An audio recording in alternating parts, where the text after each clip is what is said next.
Ongi etorri saio berri batera. Gaurkoan, bi elkarrizketa izango ditugu platoan. Alde batetik, Gorka Ovejerorekin egon gara hizketan HT-ri buruz hizketan. Eta bestetik, Odei Magoarekin egongo gara. Sari nazional bat jaso egin duela. Baina lehen, goazen betiko dukia ikustera.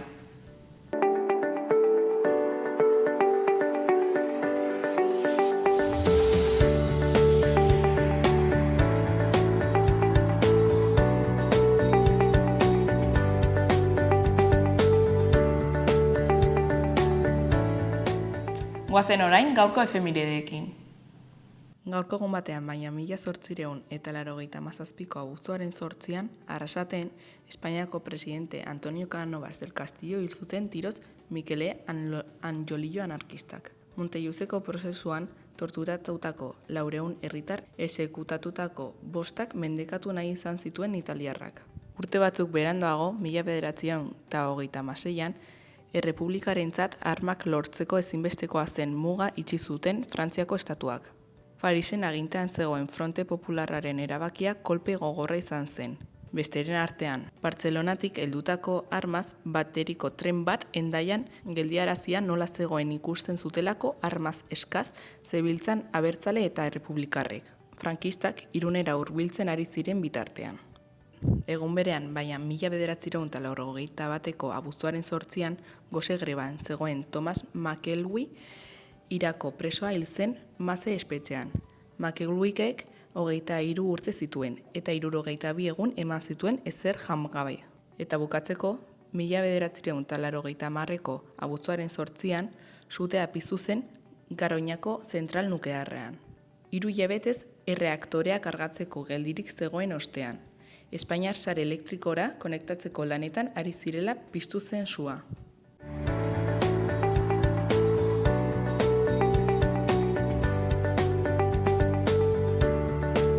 Ikus dezagun gaurko egunkarien azalek zer dioten. Diario de Noticias egunkarian horrela dio lerruburu nagusiak. Nafarroan 686.085 biztanle dira migratzaileen ondorioz. Duela urtebete baino 5.611 pertsona gehiago bizi dira foru komunitatean. Atzerritarren kopurua 7.200ean igo da, eta 138.752 iritsi da. Estatuan 1589an gutxitu egin dira.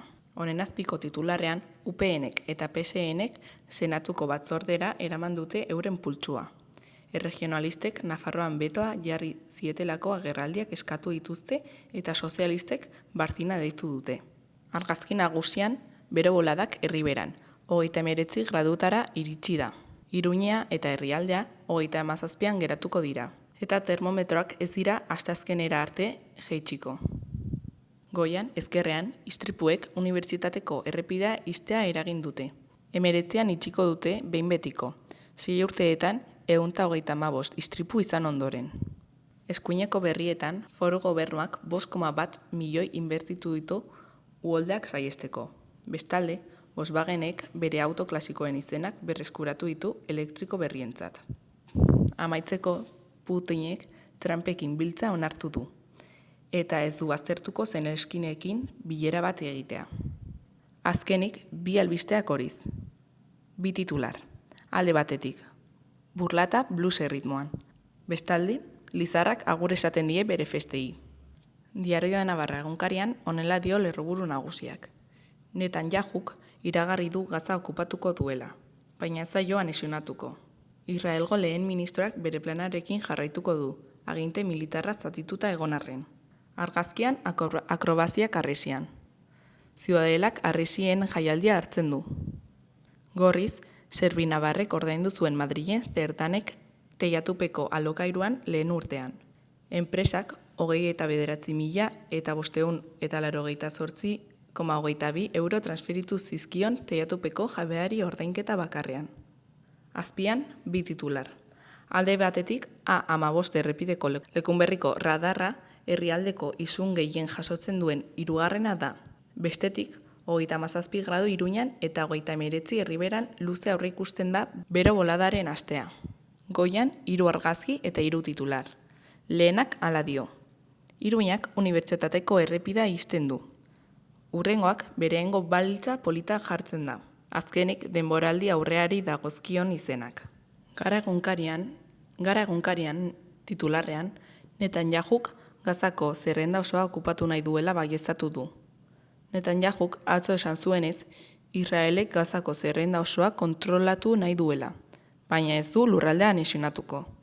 Ezkerrean, 450 milioikoa da Euskal Herriko muga zergen mozketa. Atzo indarrean sartu ziren Europako produktuei AEBek ezarritako muga zergek. Esportatzeko orduan gainkostuan bakarrik. 450 milioiko inguruko gastu gehigarria ekarri izaiokete Hego Euskal Herriko ekonomiari. Alde batetik, behean, bero-boladak Nafarroako hegoaldearekin zebatu egiten da. Aurtengo 3. bero-bolada indartsuena izan da, eta Nafarroan izan da herrialderik kaltetuena. Temperaturak 40 gradutik gora izango dira herriberan zeinbait egunetan, eta astelehenean goian joko du. Azkenik, Diego Martin Etxeberriaren aipua, orkestrako zuzendaria, musikari bikaina ditugu, baino marketing falta zaigu. Berria egunkarian berriz, titularrean, hegoaldeko autoek 15 urte dituzte batez beste. Eta 0,75 soilik dira elektrikoak. ANFAk Espainiako autoekoizleen azterketaren arabera gero eta zaharragoa da parkea. Hego Euskal Herrian saltzen diren 3 autotik pik 10 urte baino gehiago dituzte. Erregai motorrak guztiz nagusi dira, autoen 84,4 dituzte. Argazki nagusian kontrolpean hartu dute Okzitaniako sute handiak. Ondorio larriak izan ditu asteartean Languedok eskualdean piztu zen suteak. Gutxienez, 17.000 hektarea erretzeaz gain herritar batek hilik atzematen dute. Eta beste 3 desagertuta. Honen azpian 4 titular. Batetik, gaur desagertutako da Bidetik fundazioa. Etak Jose Mari Korta hil zuenetik 25 urte bete ziren honetan. Bestetik, Jesus Maria Mujijaren iritzia. 25 urte luze, Jose Mari. Erdian, udako serie udaberri arabiaren ondoren. Egipto iraultzatik estu kolpera. Bukatzeko Gazan giza laguntza banatzeko guneak sarraski antolatuen jokalekoak dira. MSF-eren arabera.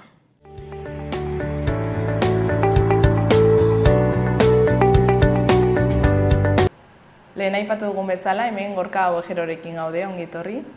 Eskerrik asko. Azken asteetan egonda kezka HTren zundaketari buruz. Azaldu dezakezu zer gertatzen ari den? Maiatzean 2 urte egin ziren, HTren proiektuarendako zundaketak egiteko asmoa azaldu zutenetik Madrilgo gobernutik. Eta orain arte haiek ez egitea lortu dugu. Eta zein dira zehazki zundaketa hauek? Nolako ondorioak izan aldira Aralaren? Zundaketak izanen lirateke Goierrin, Gipuzkoan, Sakanan eta Itza udalerrian, Otsobi eta beste batean, Menditxo batean, Bizkarra mendian. Eraginak, zundaketa bat agian ez da oso kaltegarria naturarendako, baina bai bere esanahia, zundaketa bat esan nahi du HTren proiektua aurrera egiteko lehenbiziko urratsa. Guretako zundaketa bat ja obra hasiera bat da, ez? Hor datza bere larritasuna. Nolait ere HTren lehenbiziko urratsa delako. Eta zergatik da, aipatu zuz, momentuz ez dela larria ingurumenerako. Horrela, ez du eraginik fauna eta florarentzako? Aralarren dudarik gabe, harri kastikoa izanik eta leizeak eta mila mobida egonda, beti ere kaltegarria da olako gauzak egitea. Baina, benetako kaltea, benetako suntsipena, Aralar zulatzea eta tunel bat egitea litzateke HTA Sakanatik ezkio itsasora joateko ez. Hori da benetan guk saiestu nahi duguna ez. Eta zergatik esaten duzue gaurko zundaketa biharko suntsipena? Arestian esan duten bezalexen, proiektu bat egin ahal izateko lehenbiziko urratsa izaten da, azpiegitura eraikiko duten tokian jakitea ze lur, ze sakonean zer harri, lur mota dauden, ez? Orduan, zundaketa bat da esateko hemen tunela doa, ze aurkituko dugu, hemen akuedukto bat, hemen zubi bat, orduan hori da nolait ere, suntxupena ekarriko duen, suntxupen izugarra ekarriko duen proiektuaren lehenbizik urratsa. Horregatik esaten dugu hasiera dela, suntxupenaren hasiera. Eta AHT, zure ustez, obra antiekologiko, antisozial eta antiekonomikoa da? Bueno, niretako ez, Euskal Herriko Unibertsitateko Ekopol taldearen dako, hauek ekonomi ikuspegitik, baina beste ikuspegi askoetatik, mugikortasunetik, sozialki, haiek egindako ikerketa askoetan, eta beste jende asko, dudarik gabe, besteko urteetako borroka honetan, garbi gelditu da ez duela lurra saretzen. Besterik gabe, hiri handiak indartzen dituela HT, eta berein artean dauden lur eremu ruralak edo landa eremuak are soilago eta are gaizkiago uzten dituela. Trenean ibiltzen den 194 ingurua ez dabil HT-en. HT-en ibiltzen da 5-6 inguruan. Hauek esaten dute, HT-ak ez dakizten milioi mugitu ditu. Bai, izango da, baina 194a mugitzen da beste tren mota batzuetan. Orduan, benetan ez da errealki ezurtzen duen tren zerbitzu bat. Eta gero, koste ekologikoa, hainbeste tunel, akuedukto egitea soilik hiri handiak lotzen dituen jendea mugiarazteko, ez du inongo, gaur egungo krisi ekosozial eta klimatikoan, ez du inongo zentzurik. Orain olkozen joan den egunean, 32 urteko langile bat zauritua egon zen, lan baldintza oso kaskarra direlako, eta inguru horretan, Tafaiatik kanpainera, 13 zabortegi sortu behar dituzte.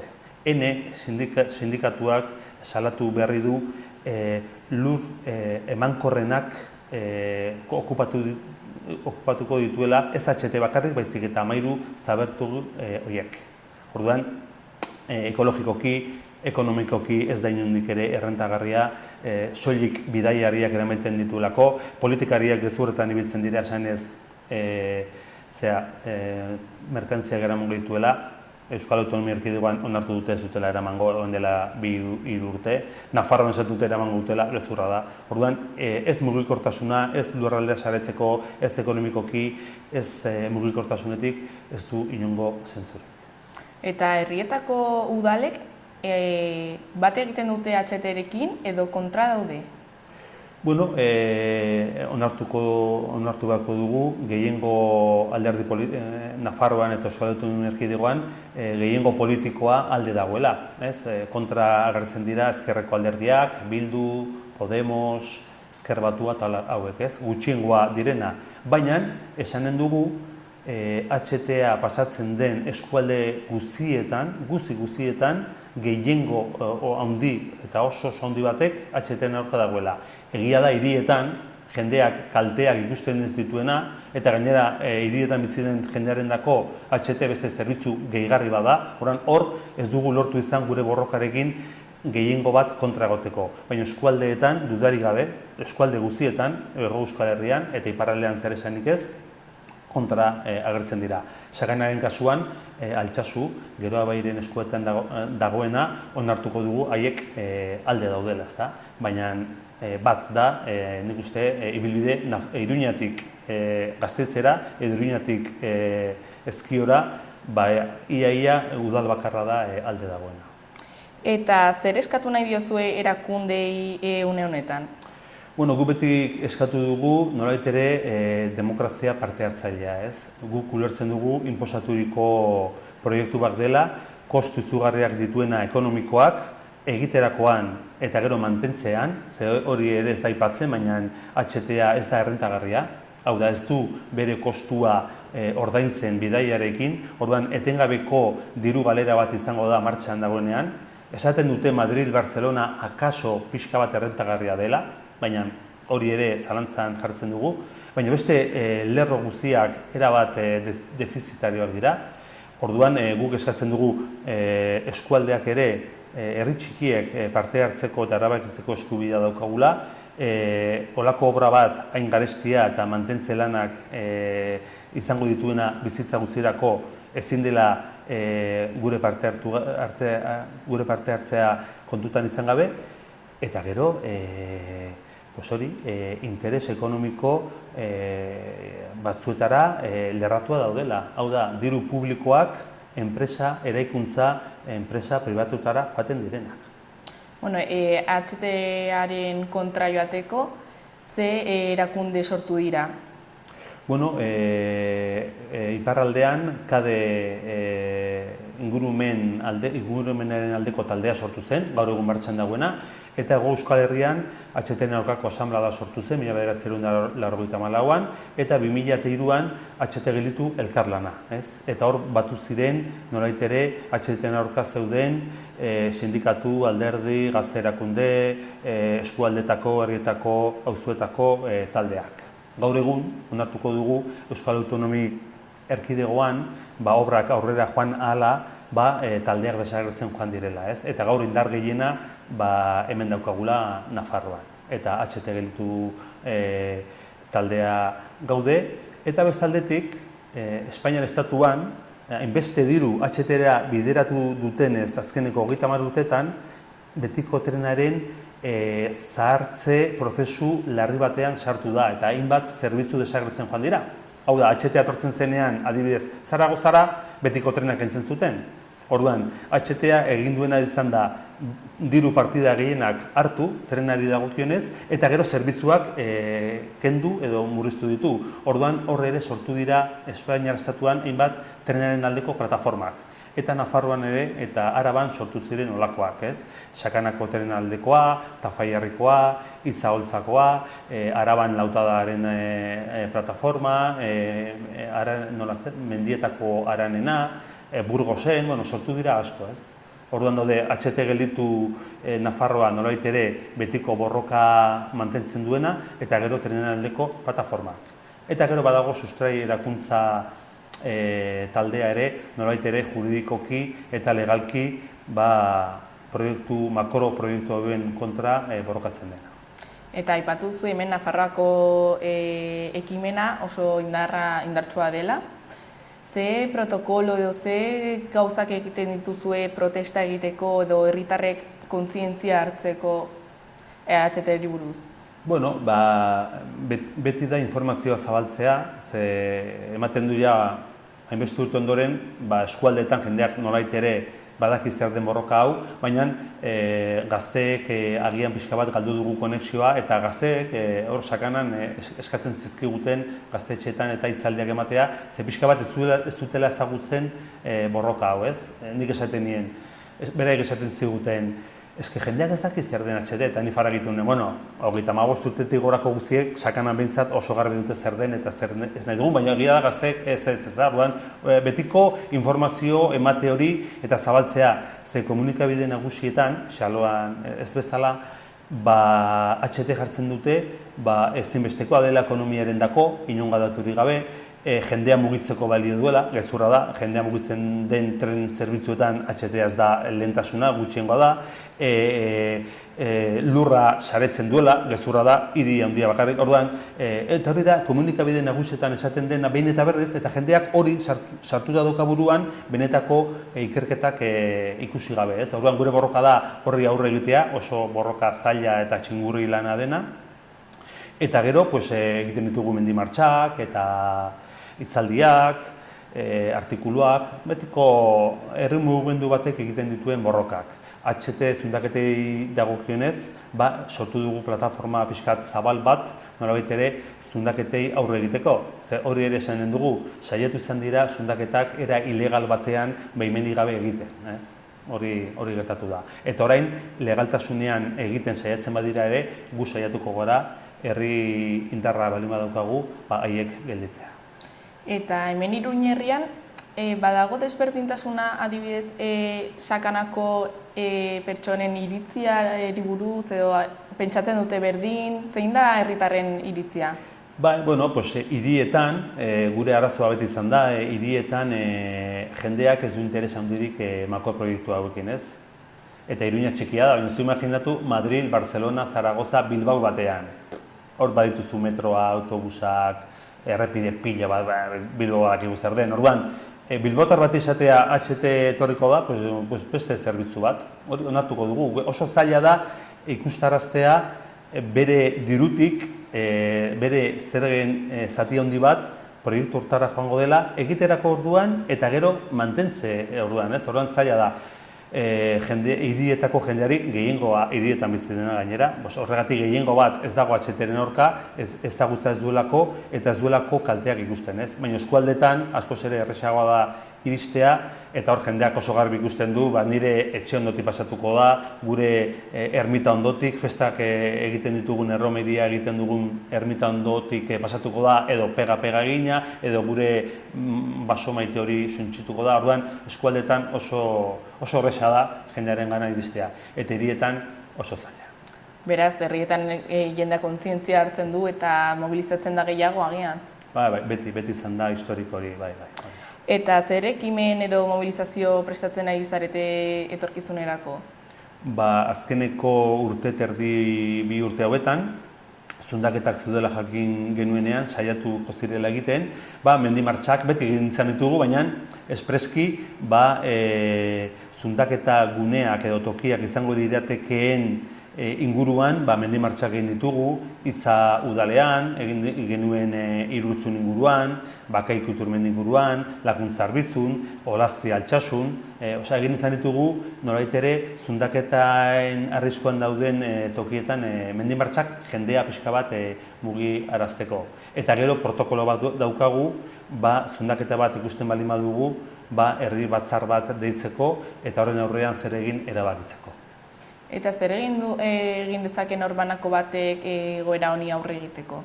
Lehenbiziko guk jendea mugitzera animatzen dugu, adi egon daitezela beraien herrietan zundaketa posible balizko bat baldin badago.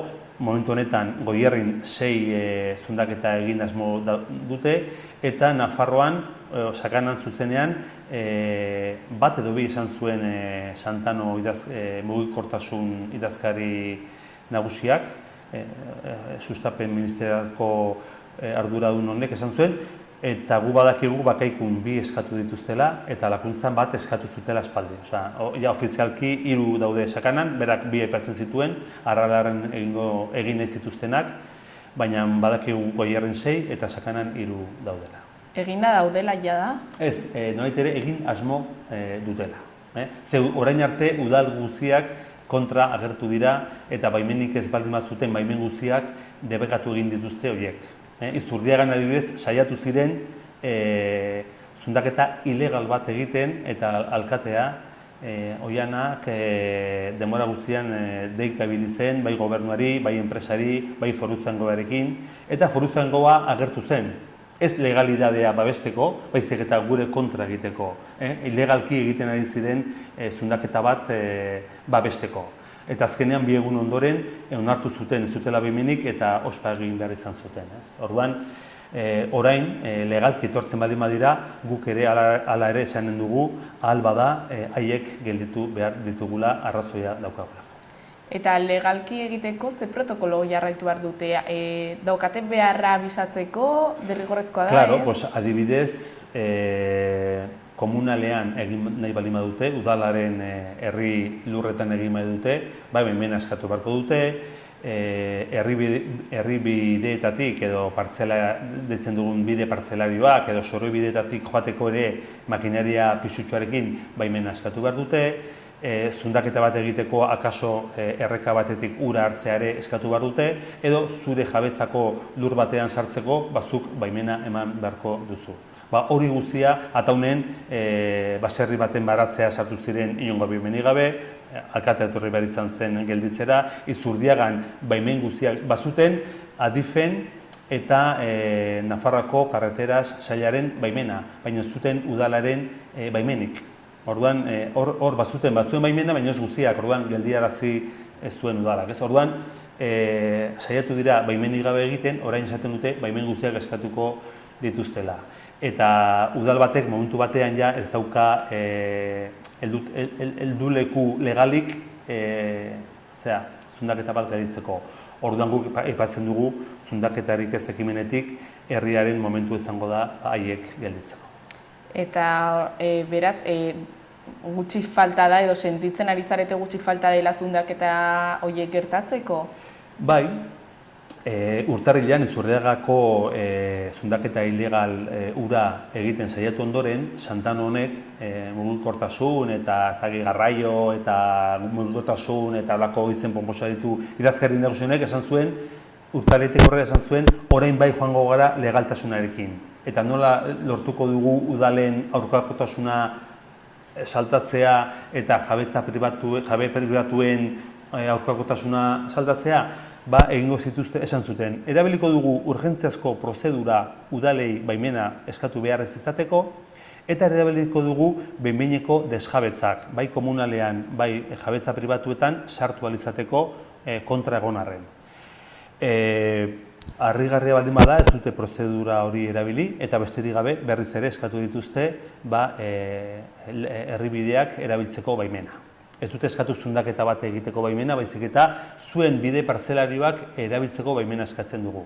Baina gero zundaketa egiten duten tokietan baimena eskatu beharko lukete, bai komunalean edo bai jabetza pribatuan baldin bada. Eta hor ikusi beharko dugu udalek ze aukera duten. Eta orain bukatzeko elkarrizketa hau, ze mezu nahi diezu bidali herritarrei? HTA gaur egungo krisi ekosozial eta klimatiko larri honetan beti izan da zentzugabea, baina gaur egun ez du inongo zentzurik, ez ekologikorik, ez ekonomikorik, ez mugikortasun aldetik, beraz aurka egitera deitzen ditugu, eta kasu honetan zundaketa arriskua dauden tokietan, adi egon daitezela beraien herrietan zundaketa bat ikusten baldin badute, edo ustezko zundaketa bat, gu baditugu pegatak eta kartelak telefono batekin, dei dezatela telefono hortara, dei dezatela beraien udalera, nolabait ere ura gelditzeko prozedura martxan jartzeko. Eta nola hurbildua dira aldira zuen mendi martxentara edo? Bueno, HT gelditu Nafarroak badu, nire naiz sare sozialetako, baina badu Xen, badu uste dut Instagramen, badu Facebooken, gero jende askok eta talde askok gure deialdiak banatzen ditu, sustari erakuntzak ere bai, trenaneko plataformak, pixkat interesa duena berehala ikusiko du kartelak ere jartzen ditugu, orduan ez da zaila interesa baldin badaukazu jakiteko gure mobilizazioen berri. Eskerrik asko Gorka gurekin momentutxo hau partekatzeagatik. Eskerrik asko beti Xaloa Telebistan. Mi esker, agur.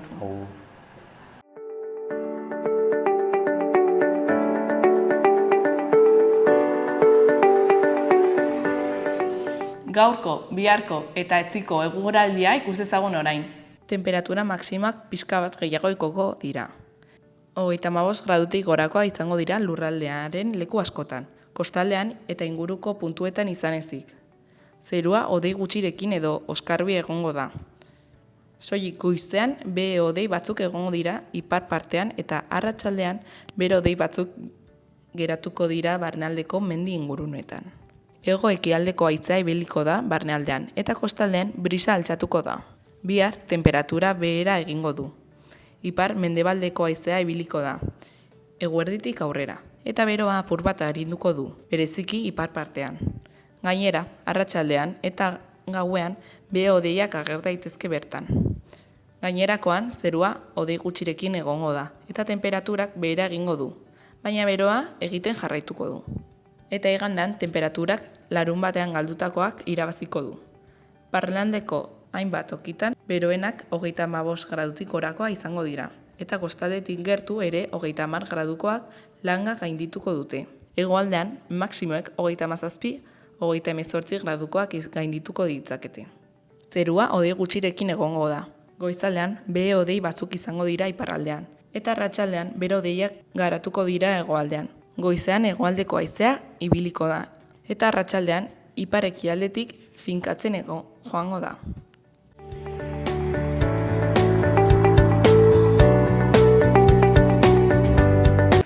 Lehen aipatu dugun bezala, hemen gaude Odeirekin, Odei Mago, sari nazionala jaso duzu, dela oso gutxi?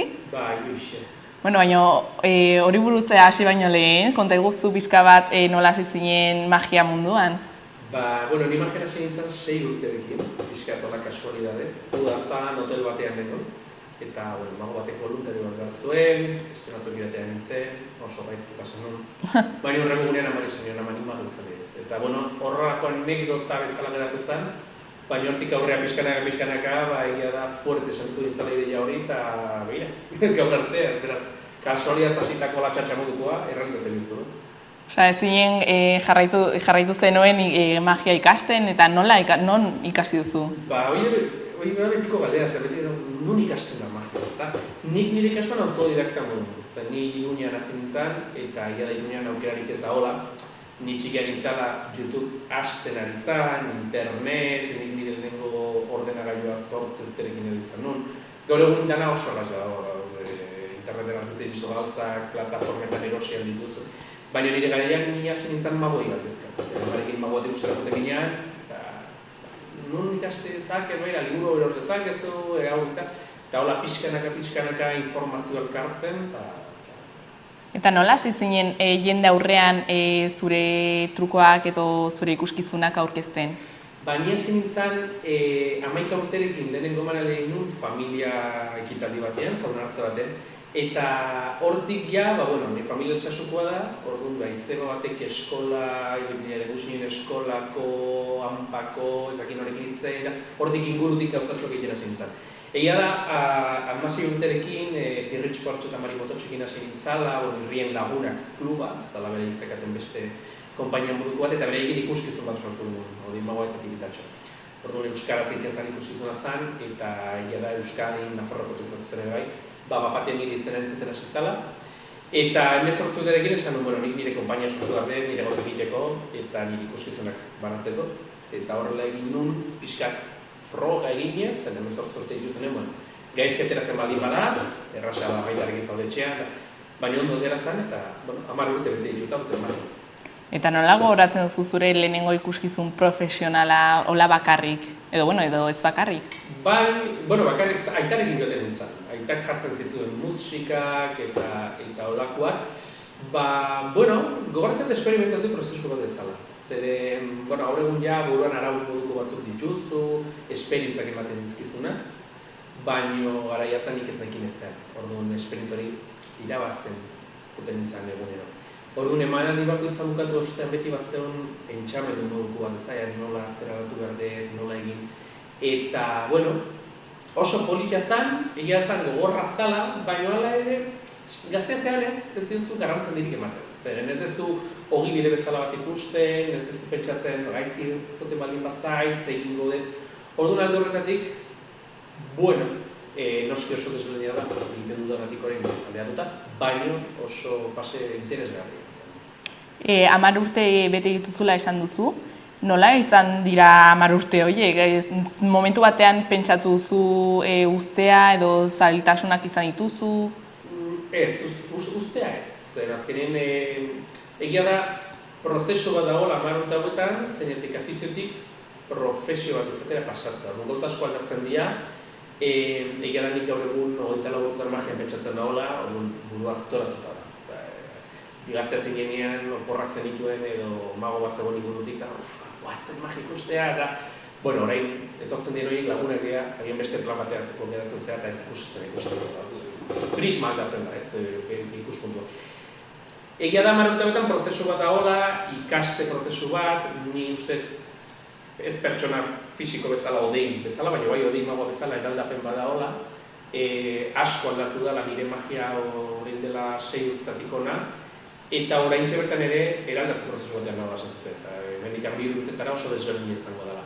Eta nik uste dut hori interesgarriena dela, zeren formula aurkitzen baldin baezu eta formula errepikatzen baldin baezu, nahiz eta formula uberena izan danak bukatu egiten dira. Orduan, nik beti adibide berdina jartzen, eta Coca-Cola formula bikaina, baina zein dut, ez dakit ezkatea 2000 txerri, beti zerbait berria hori. Nik uste eraldapen hori interesgarriena dela.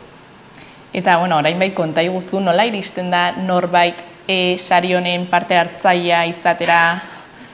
Ni ez naiz noiz planteatu sari honetara aurkeztea edo honen aukera izatea, ze nik uste dut, nik magia egiten dut publikorentzat. Nik lan egiten publikorentzat ez naiz mago sortzailea naiz, baina nik ez dut pentsatzen olako saio bat josteko modukoa.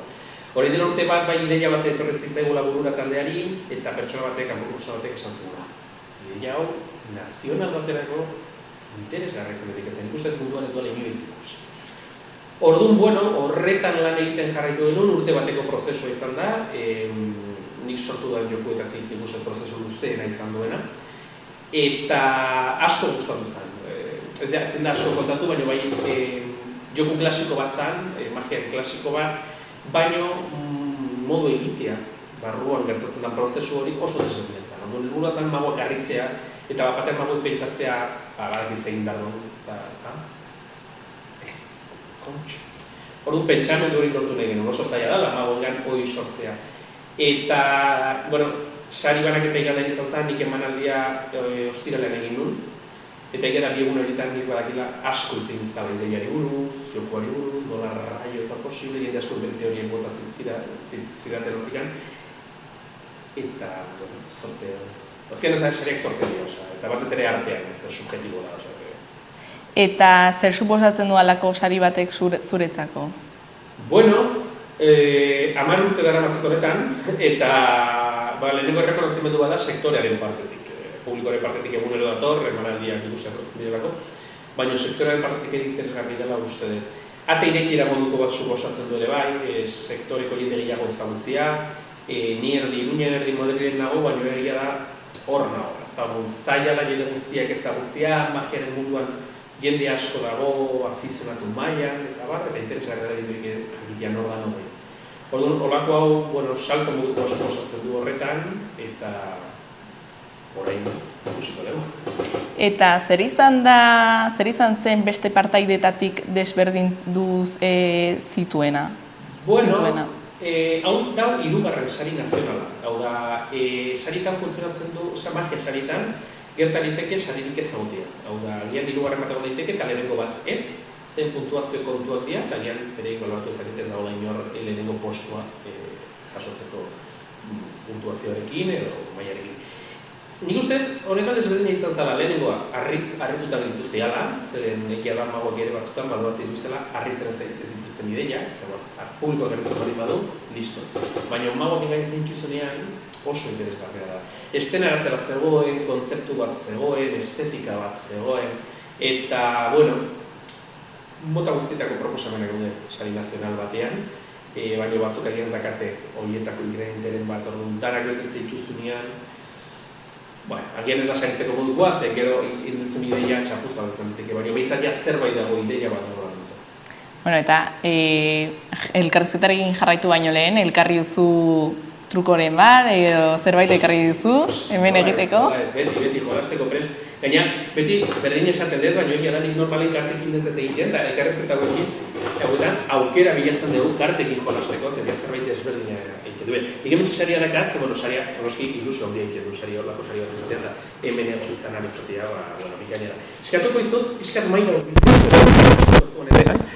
beira, kontatuko izut. Bilatuko dugu sortezko karta, bale? Esan bezala, artea subjetiboa da, horta sari bat izatea edo ez. Zorte da, eta agian urrengo urtean beste batek izango eta bikain izango da. Nik eskatuko izut, kartak pasatzen jungo naiz, eta zuk nahi dezunean, esatea zu geldi, stop, alakontzekoren bat, zure zorteko karta aurkitzeko. Zuk nahi dezunean. Geldi. Hementxe, bale. Hauek ez dira zure zorteko kartak izanen, zen norbaitek pentsa ezake, bueno, egin duna da, modu batez edo bestez, hemen gelditzia eragin, agian hemen gelditu zen justu, hainbat beltz eta lehenengo gorria zan, ez.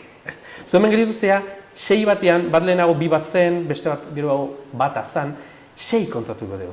6ak zure kartera mugitu dira. 1, 2, 3, 4, 5, 6. Horrein behiz, zoriz guztiz aukerutako karta batea izten gira. Zagit bihotzeko laua gustatzen alzaizun? Bai, politia, gorria, bihotza beti politia. Baina, kuriosu da hemen gertatzen ari da, nabira. Karta guzti hauek, urdinak diatzetik, zuk aukerutako karta, urdina da, baina gauza berezi bat daka. Piskat txapuztero, nik marraztutako izar bat daka. Txapuztero esan ez, nik marrazten oso ona ez naiz, baina nahi dut ukitzia mesedez, ukitxu karta. Benetan, bestaletikan, margotutako izarra dela, eta ez dela pegatina bat edo lako moduko gauzaren bat, ez da? Margotutakoa da, bai. Benetan, permanente, Eta bihotzeko laua, baina izar bat da, zergaitik izarra. Bueno, guk hemen mailan, beste izar bat daukao, izar berezi bat, nire saria. Harako iso, guk betzak laskatzen baldin maitugu, hola ginez, ez horra bat dirudi ere, bihotzeko lau hemendikan, desagertu egiten da. Ikusten den kamaran, uste baiet ez da. Baina, ordu nola ingeunez, nik zuk saria hartzia eskatu nahi dizut, hartu saria, beldurrik gabe. Eta erakutsi kamarari, noski, erakutsi kamarari, zen gezurra bai du, beira beko aldean zer dakaon, hortxe, bihotzeko laua. Baina, itxoin, ordu nortxe bihotzeko laua dakazu, izarrarekin, beraz dakigu ze gertatzen den hemendikan izarra, desagertu egiten da. Hartu karta eta ukitxu, mesedez, behiratu normala dela eta ez dakala ezer berezire. Ez dago zarrik ez. Ez dago? A ber, harrituta geratu nahi. Hola. Itzi gabe. Zorionak, a ber, non dago gure karta, nola joan da, horra? Hola da magia, pixkat, gakoa bilatu behar da orain, ez da interesa sortatu. Jo, orain ulertzen dut, saria hau jaso izana, zorionak. Eskerrik asko. Bueno, etorkizunerako, prestatzen ari zara, beste ikuskizunen bat?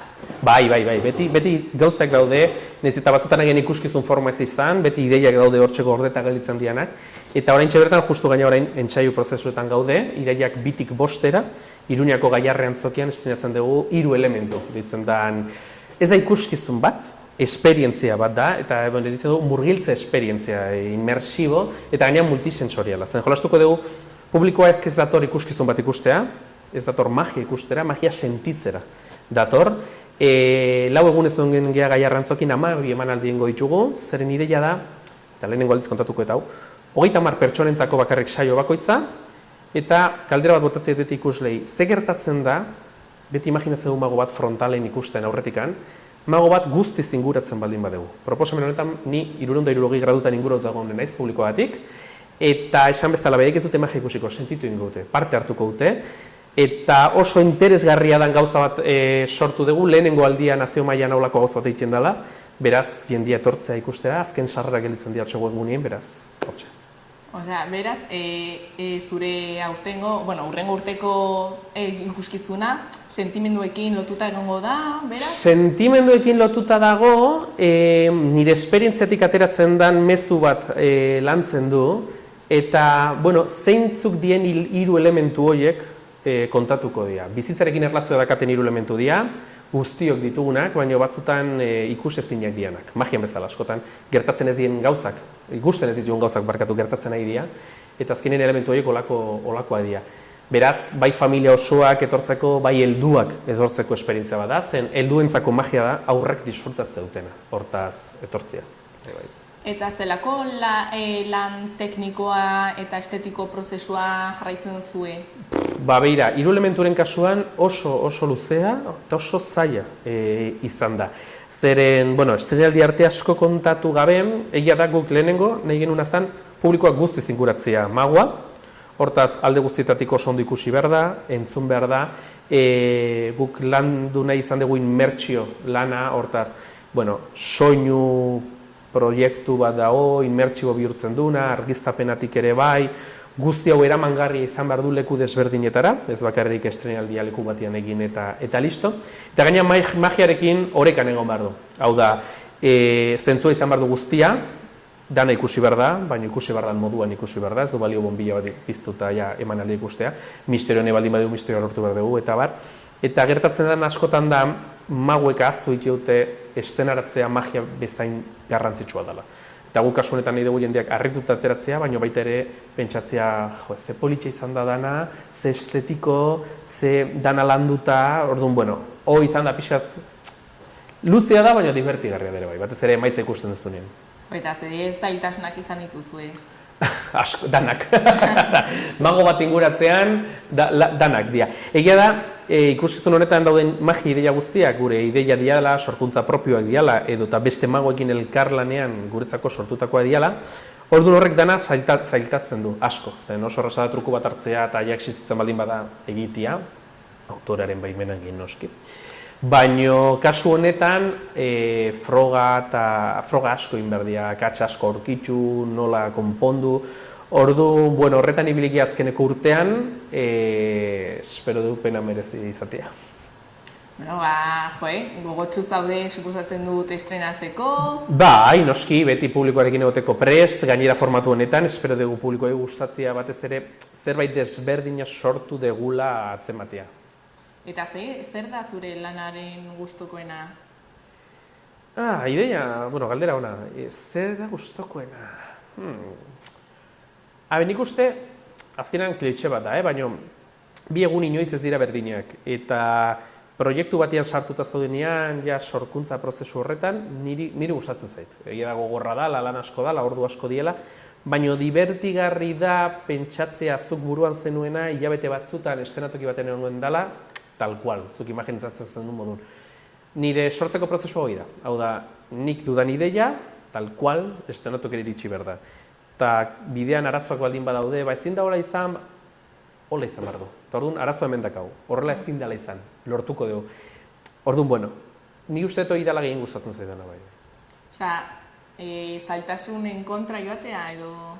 Ez du zergaitzik zailtasun bat izan behar, beti ez daude zailtasunik, baina bai lan asko ideia pentsatzen, buruan, garatzen, fisikoan hasi baino lehen, eta gero buruan dakazunean eta funtzionatzen duela bermatuta dakazunean buruan, tal cual, inprimagailu bat izango liz bezala, errealitatera eraman. Eta orduan, hor dagoen prozesu hori, burutik errealitatera, ikusten hori dela, gero batez ere ikusten dezunean, politia dalako esatezu, nire buruan zegoen, eta hemen dago, lantalde batek atea buruan, politia dala. Zure 10 urte hauetan ikuskizun desberdinak prestatu dituzu, zeinekin geratzen zara?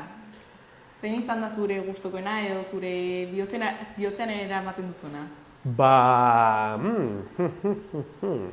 Momentuz, estrenatutakoen artetik, nik uste ezinezkoaren logika, izan zala nire aretorako lehen proiektua hola formatu handiagoa zuena, eta zeinekin lehenengo aliz, nire ametsa, bete nuna da txikian itzela, mago izan nahi dut esaten unean, proiektatzen nuen irudi hori, ikuskizun hori izan. Gero bigarren bat egon da, baina gira lehenengua hori dela. Eta eguneko egun odei orain martxan dagoela, formatu txikiko ikuskizuna da, edo zin tokitan antzesten deguna, eta oso ondo funtzionatzen du, oso ondo pasatzen dut, eta nik uste hori garrantzitsua dela. Segun zen ikuskizunetan tentsio gehiago dago, egon barzea hor pixat, eta kasu horretan eguneko egun odei ikuskizunan, liberautateatzen naz, disfrutatzera egun bakoitzen, eta nik uste hori ere publikoak nabaritzen dula. Eta azkenik, eman arrazoiak animatzeko zure ikuskizuna joatera? Nafarroako magia, lehenengua, euskarazko magia, emanaldi euskaraz baldin bada, Iruñako Gai Arrantzokiko eszenaldietan iraiak 2tik 4 gaztelaniaz dira, eta iraiak 5 3 emanaldiak euskaraz dira, eta euskarazko estrenaldia da hortaz. Taldeko guztiek euskaritza egiten ez dute, zatozte emanaldi horretara, zen saio berdina da, baina euskaraz, eta hola, ere euskal kultura pixkat bultzatzen dugu. Zergaitik etorri, magia desberdin bat proposatzen dugulako ez aurrentzako ikuskizunak, baizik eta familia osoentzako, familia denbora kalitatea elkarrekin izateko, eta baita ere helduentzako, helduek aurrik gabetotzen baldin baina, disfrutatuko dute. Humorea, harridura, eta batez ere nik uste pertsonai oso empatiko bat aurkitzen dutela. Ez da superheroi bat magia egiten eta bere botereak aurkezten, baizik eta publikoaren maila berean dagoen pertsona bat, bakarrik bera zelako gauzak egiten ditugu eta barrezka elkarrekin egiten ditugu. Odei, mi esker, zure magiagatik, hemen transmititzeagatik eta kontatzeagatik, plazer bat izan da. Zuei beti gonbidapenagatik eta ikuslei, noski ikusteagatik. Mi esker.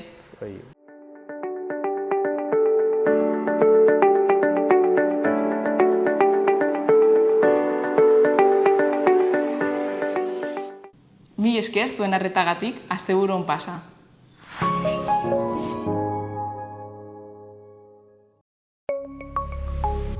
Gobierno de Navarra. Nafarroako gobernua.